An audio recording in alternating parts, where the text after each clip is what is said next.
नाशिककरांचे पाणी कपातीचे संकट आता टळले आहे। नाशिकचे आता गंगापूर धरण 50% भरले आहे।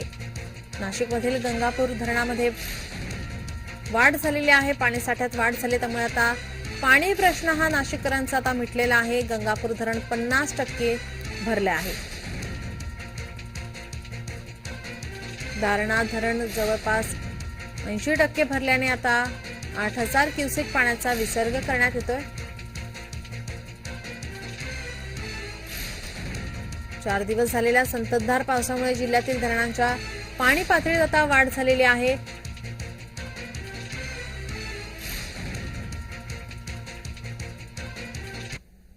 याचा आढावा घेतला आमचे प्रतिनिधी किरण गोटूर यांनी। पाहूयात। मागच्या 3-4 दिवसांपासून एकूणच नाशिक जिल्ह्यामध्ये होत असलेल्या पावसामुळे गंगापूर धरण मुख्यतः खरं तर ज्या धरणातून नाशिकला पाणी पुरवठा केला जातो ते गंगापूर धरणात 50% पाणीसाठा आता जमा झालेला आहे। मी नाशिकच्या गंगापूर धरणावरती आहे। आपण बघू शकतो गंगापूर धरण आता एकूणच 50% भरलेलं आहे आणि त्याच पद्धतीने इतरही काही धरणं जे आहेत या धरणातही चांगला पाणीसाठा आता जमा झालेला आहे। कारण 3-4 दिवसांपासून संततधार पाऊस जे आहे ते एकूणच जिल्ह्यामध्ये पडतोय आणि त्याच पावसामुळे जिल्ह्यातील जे वेगवेगळे धरणं आहेत या धरणांमध्ये जो पाणी साठा आहे तो वाढायला आता सुरुवात झाल्याचं आपल्याला बघायला मिळतोय।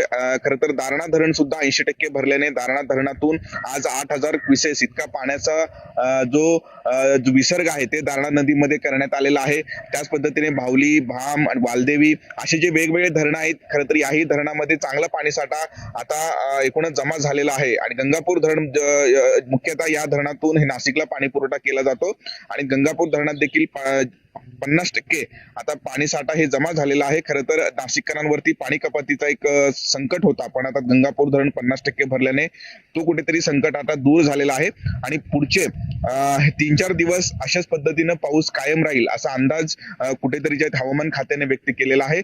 संततधार पाऊस नाशिकमध्ये पडतोय, पण अद्याप मुसळधार पावसाची प्रतीक्षा जी आहे ते हे नाशिक जिल्ह्याला कायम आहे। किरण गोटूर, जय महाराष्ट्र न्यूज, नाशिक।